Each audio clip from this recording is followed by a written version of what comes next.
Salut, je vais vous présenter l'analyse réflexive du bloc 3 qui est axé sur la diversité des genres.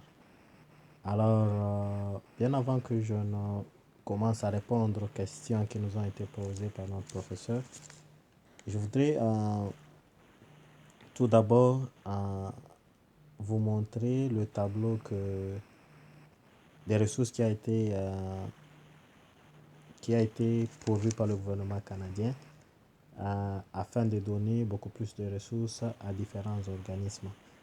Alors, cette idée de pouvoir ressourcer l'organisme va vous montrer à quel niveau le gouvernement canadien trouve de l'importance à pouvoir conserver cette diversité de genre. Alors, les ressources qui ont été disponibilisées ou qui ont été données aux différents organismes, vous allez voir qu'il y a une certaine interdépendance des institutions.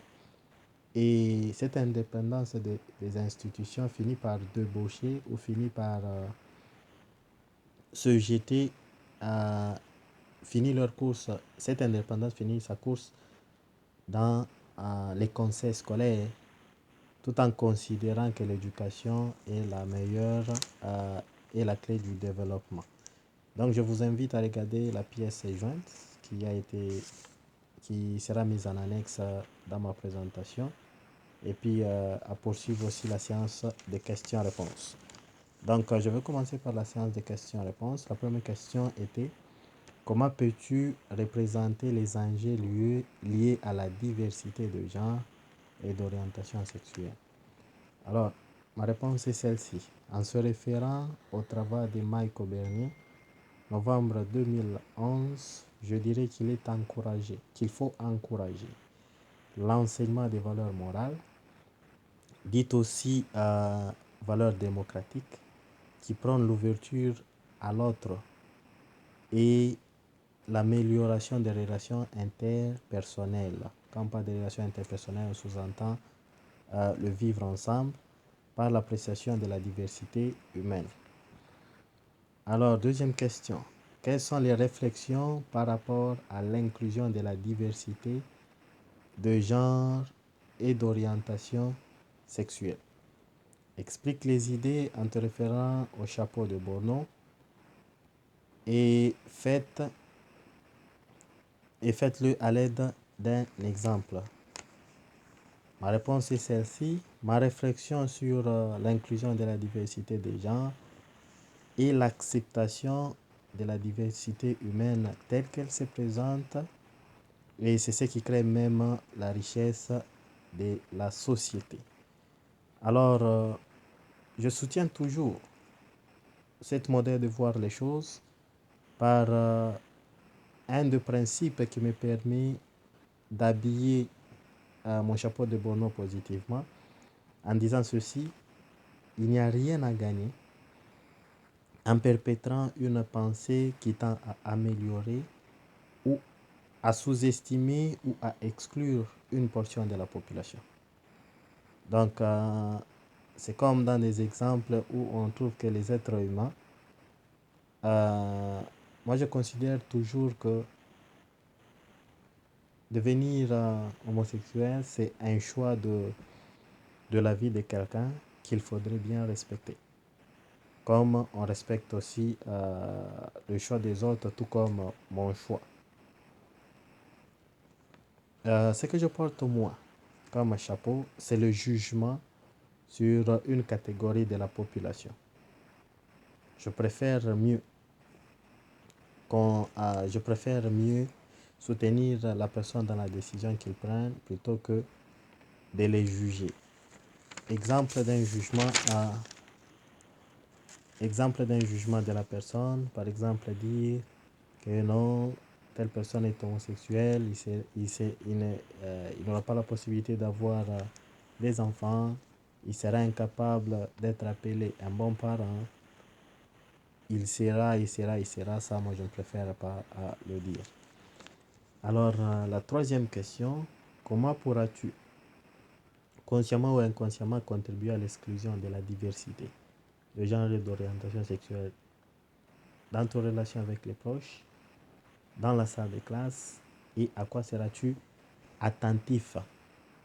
Ma réponse est celle-ci. Je peux contribuer à l'exclusion de la diversité de gens dans nos relations, dans mes relations avec les autres, par le fait de considérer l'homosexualité comme étant contre nature, comme étant un péché mortel, comme étant une maladie mentale.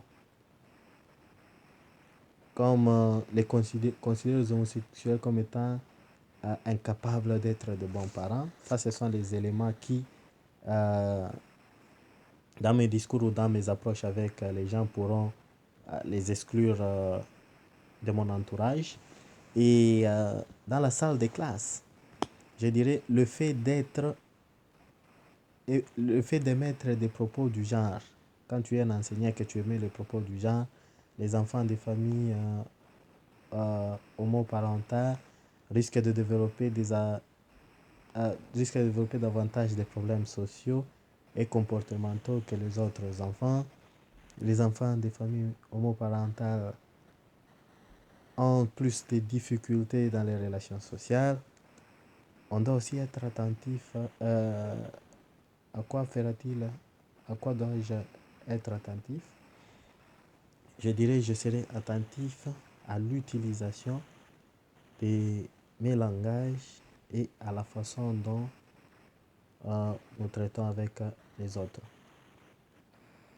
Je serai attentif à l'utilisation de mes langages, oui, et à la façon dont nous sommes en train de traiter avec les autres.